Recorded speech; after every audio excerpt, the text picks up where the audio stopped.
Hello and welcome, my name is Mike Rambuya, and today we're doing another deck profile for the Digimon TCG. But similar to the last one I did with Lorcana, we're going to take this as an opportunity to look at one of the tools you have available to you when you are creating decks, trying to keep track of your collection, and also just a general resource if you are looking at the card database, looking at possible some other deck ideas and other items as the such.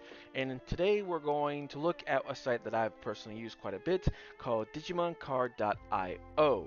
Now I've used DigimonCard.io quite a bit due to the early days of Digimon online tournaments, to where you would go to the site to get a link to a deck that you can then share with the TOs of the event. So, what's all available here? Of course, you can look at decks. You can figure out decks, look at decks by color. You can do advanced deck search depending on your old decks, the format, budgets if you're looking for a deck within a certain budget, as well as what's kind of trending right now. So tournament breakdowns, where you can kind of get an idea by looking at the results of some of the latest tournaments. The deck builder, which we'll look at here in a bit, and then the trending decks will show you what's currently been either viewed the most or uploaded the most, depending on what is needed at the time. You also can look at articles that are written by some staff members that go over various events, um, cards, decks, top decks from uh, past sets and such sets. News, similar thing. Nope.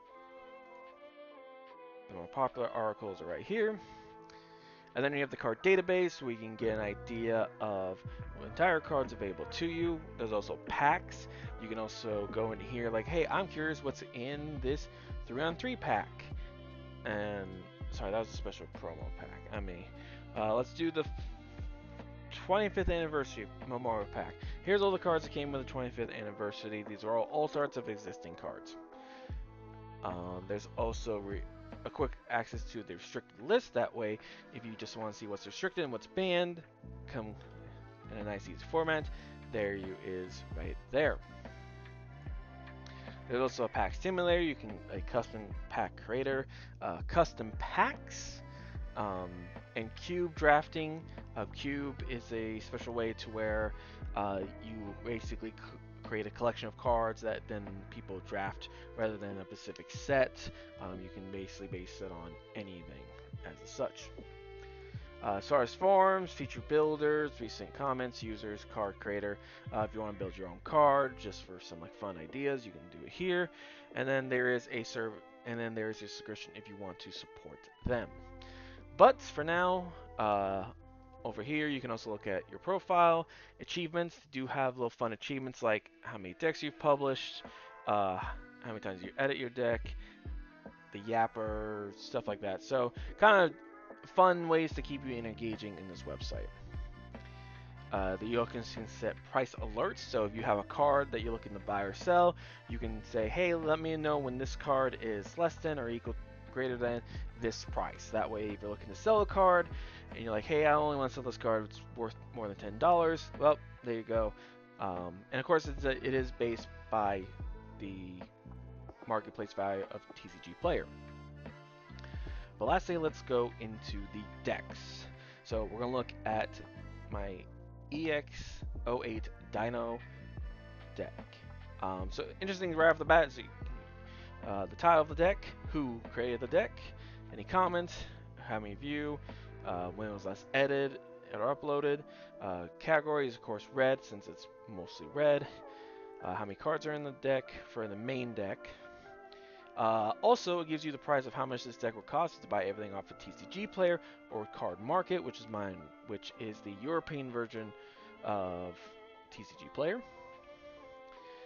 Right here, you can purchase the deck to figure out what's to automatically get all the cards added to your cart, so you can make an easy purchase out. And then gives you other stats like deck breakdown, the level breakdown, other decks on Cardo that use kind of the same concept, and other items such as that. So then we go into edit deck. That way I can kind of show you the builder. And so basically, this is basically what the deck builder looks like. You come up here, you type in what card you're looking for, and it gives you every card available with the name Agumon, which is quite a bit. He is the Pikachu of Digimon. So, what is in this Dino deck? First, we have 4 copies of EX8. Um, Agumon is a red-green. As an on-play effect of reveal the top 3 cards of my deck, add 1 card with Tyrannomon in its name, and or Reptile Dinosaur. That way you can also pull Dinomon. You also can add 1 Rio Taro Williams among them to your hand, so you can add a Tyrannomon slash Reptile slash Dinosaur and a Rio Taro to your hand. So 2 cards when you do the search. As inheritable if it gives your Digimon on your turn plus 2000 DP. Very typical red sub of beefing it up. Next is I went with Gamamon as a way to get rid of some like early threats as well. You can, on play, you can delete one of your opponent's Digimon with 2000 DP or less. So basically get rid of a Searcher or a Memory Gateway or Memory Gate Keeper. Cards that restrict the methods of which you gain memory just to tamer effects. And as inheritable, when attacking, delete one of my opponent's Digimon with 2000 DP or less. Next, I went back to BT11 and pulled this green Agumon. It cannot digivolve on top of the eggs, which is fine because it's really going to be more used as on play. To reveal top 4 cards, add 1 tamer to my hand, place the rest at the bottom of the deck, and also your turn while you have a tamer in play, this Digimon gets plus 1000 DP. 2000 DP, excuse me. Next, we went back to BT14 and pulled up Tyrannomon. Mainly because at the start of my main phase, for the turn, when this Digimon would digivolve into a card with Tyrannomon in its name or is a dinosaur or ceratopsian, reduce the devolution cost by 1. So that way, if I had a more broad dino deck, and I may make another one that taps into other dinosaurs, not just to Tyrannomon line, it'll help me reduce the evolution costs from that. Team this up with Ryotaro Williams, and you can actually make the evolution costs a lot cheaper. But we'll talk about the Tamer card here in a bit. It has an inheritable of at the end of my turn, once per turn, if this Digimon has Tyrannomon in its name or the dinosaur ceratopsian trait, it may attack. So even if my turn ends, he can still take another swing, especially if I suspended an opponent's Digimon and such. Next, we're using EX8, new Tyrannomon. It has it can be played from security. That's what the security effect does. At the end of the battle, so basically after my opponent has taken to my security, and I'm like, okay, all the triggers have been done, everything's been resolved, I can now play this Tyrannomon for free. At the start of my main phase, and when digivolving, this Digimon gets 3000 DP until the end of my opponent's turn.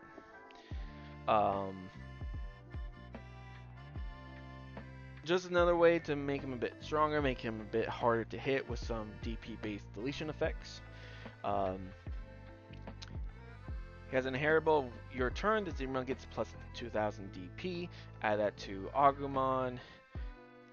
Add that to either of these Agumons. That's already 4000 DP. He is a 5000, so we're at 9000 DP. Plus if I Digivolve, or my level 5s now, gets 4000 additional DP. Plus he gets 1 from the Agumon.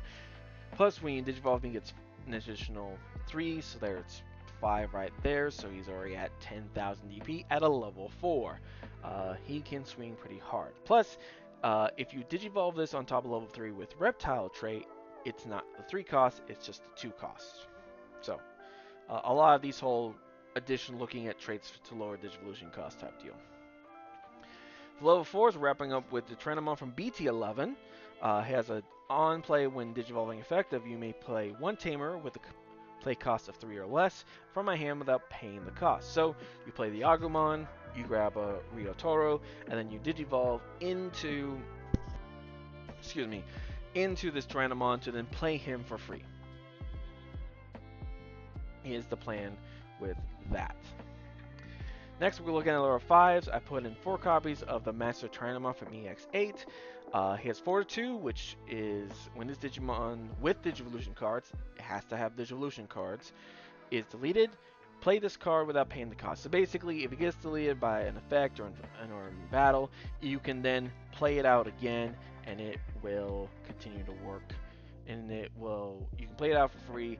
You still have a chance to Digivolve level 6. Plus, you can activate its on-play effect, which is suspend one Digimon. Then, if this Digimon is suspended, delete one of your opponent's Digimon with 8,000 DP or less. So, if a good way to get rid of some of the more stronger cards off the field without a problem. And his inheritable is he gives security attack +1. So rather than doing 1 check, he would give a level 6 2 checks. Basically, it gets to has a possibility to look at the top 2 of your opponent's security attack, assuming it survives both attacks. Metal Tyrannomon from EX8 as well. He has an on-play when Digivolving effect. If I may suspend one Digimon, then if this Digimon is suspended, de-Digivolve one of my opponent's. De-Digivolve one, so take 1 card off the top of my opponent. So basically, take a Digimon that's a level 5, remove the level 5, make it a level 4 of one of my opponent's Digimon. You can't trash past level 3. That's just with a rule with Digivolve. And this Digimon isn't returned to the hand or deck by an opponent's effect and isn't affected by the Digivolve effects until the end of my opponent's turn. So basically, this is a way to protect, if I have a stack going on, to protect the stack from any card removal as much as I can. All turns, once per turn, when this Digimon deletes an opponent's Digimon in battle, trash their top security card. So this is a good inheritable, especially if you put a card maybe that has piercing or whatnot. But if I do take a swing at one of my opponent's Digimon and delete them, I can then trash the top of the security card without having to take the risk of making a swing with with a Digimon. And since I trashed the top of the security, no security effects trigger. Going to level 6s, we have Dino-Mon. Dino-Mon Ori gives itself +1 security attack. Add that with the Master Tyrannomon. Ori is taking 2 swings. It has Fortitude as well. Has an on-play when Digivolving effect. You may suspend one Digimon, then delete one of your opponent's suspended Digimon with the lowest DP. On your opponent's turn, while the Digimon is suspended, all of your opponent's Digimon can only attack suspended Digimon. So this is to stop effects like Raid or any other effects that allow you to switch your opponent's target to a non-suspended Digimon. And notice how all the suspending effects just say one Digimon. It doesn't have to be mine, doesn't have to be my opponent's, it can be either or. So if I suspend one, if I Digivolve into Dino-Mon, suspend one of my opponent's Digimon, I can now then delete that Digimon off the field, especially if it's the only one suspended, it's the only one that's going to get deleted. So it's a great way to get rid of some of the more higher power cards if need be. Final card for the Digivolution section is Dino-Rexmon. Has a when Digivolving effect of for each tamer your opponent has in play, suspend one of your opponent's Digimon and gain 1 memory. So if my opponent has 3 tamers, I suspend up to 3 Digimon. All turns, once per turn, when an opponent's Digimon with 6,000 DP or less becomes suspended, you may delete those Digimon. So a great effect of suspend. Oh, you have some of your weaker Digimon. I'm now going to remove them since I suspended them. Very red-like to control the board and clear things off the board with green. Use with the help of green suspension trait. A lot of green cards like to suspend not only my Digimon, my opponent's Digimon as well. Next, for options, we have 2 copies of Digimon Liberator. While you have a Digimon or Tamer with Liberator trait, you may ignore this card's color. With Agumon, the Tyrannomon, Metal Tyrannomon, Master Tyrannomon, and whatnot, and 2 Liberator Tamers, they shouldn't be too hard. I may reveal the top 3 cards of my deck, add 1 card with Liberate Trait among them. That's both Digimon and um, that's Digimon, that's options, that's Tamers. So anything that has a Liberated trait, I can add to my hand. Returns the rest to the bottom of my deck. Then I may play 1 card with Liberator trait and a play cost of 3 or less from my hand without paying the cost.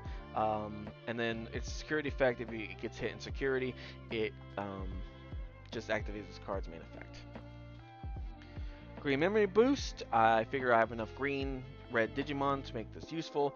I can reveal the top 4 cards of my deck, add 1 green Digimon among them to my hand, place the remaining cards at the bottom of my deck in any order, then place this card in the battle area. These cards go into the battle area, and then on your next turn, you can activate the delay effect. The delay effect is you can trash this card to gain 2 memory. And then if it gets hit in security, it just comes straight to the battlefield. Next is Red Scramble. Red Scramble is the main of one of your red Digimon may digivolve into a red Digimon card in my hand with the Digivolution cost reduced by 3, then places in the battlefield. Basically, this is a way to reduce Digivolution cost going from a red Digimon to a red Digimon. Now, going from Tyrannomon to Master Tyrannomon and using via Red Scramble, I basically make it for free.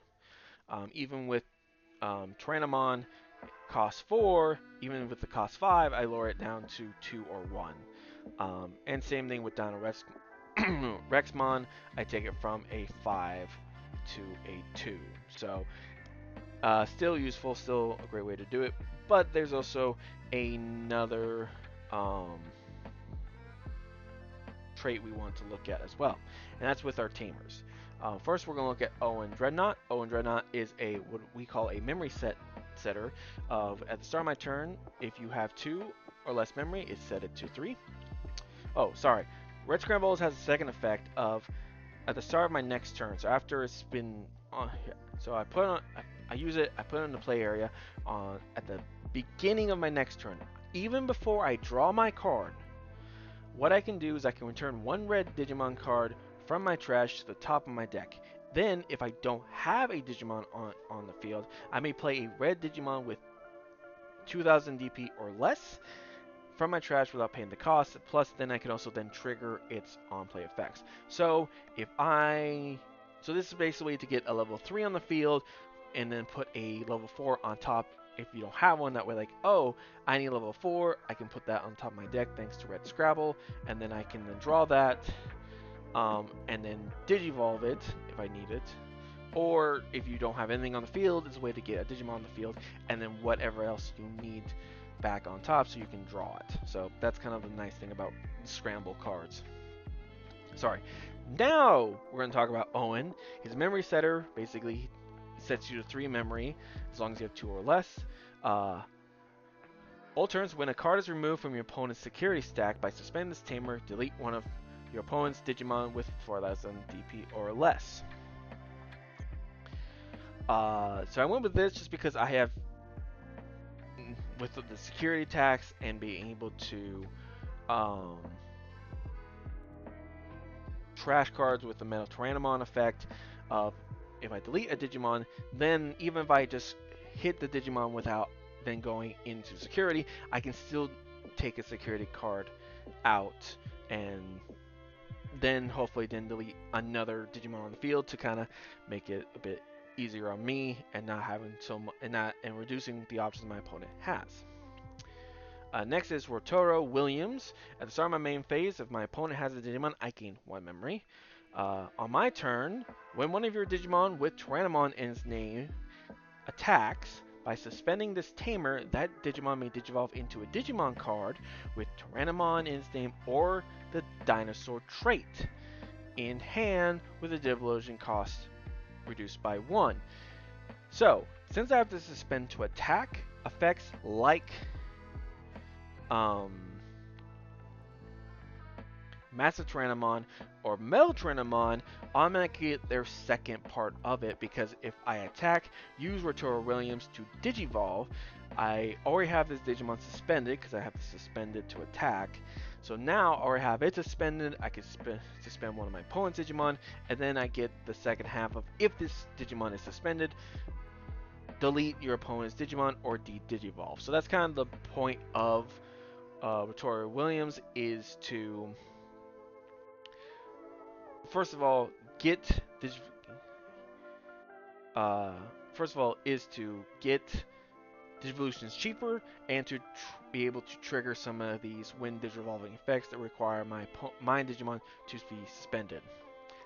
And the last thing we're going to cover is the eggs. I'm using 4 copies of EX8 Koromon as inheritable when attacking once per turn. If this Digimon has Tranamon in its name or the dinosaur trait, delete one of my opponent's Digimon with 3000 DP or less. So a lot of board removal, some very cheeky ways of um, lowering the Digivolution cost. That's already been made cheaper because this is an archetype deck. But with things such as Red Scrabble and Rotor Williams and even the BT14's Renamon, even if you are memory starved at the during the game, you should at least be able to help yourself out in making those evolution cards those evolutions a lot cheaper. Alright, I've blapped out enough. This is the deck I'm going to give a tryout at next Ultimate Cup, so you'll probably definitely hear who's successful or not. If you have other deck ideas you want me to look at or give my thoughts out, or other resources you think deserve some attention, leave a comment down below. But until then, my name's been Mike Rambuya. Hope your pack pulls have been blessed. Stay safe, and we'll talk to you next time.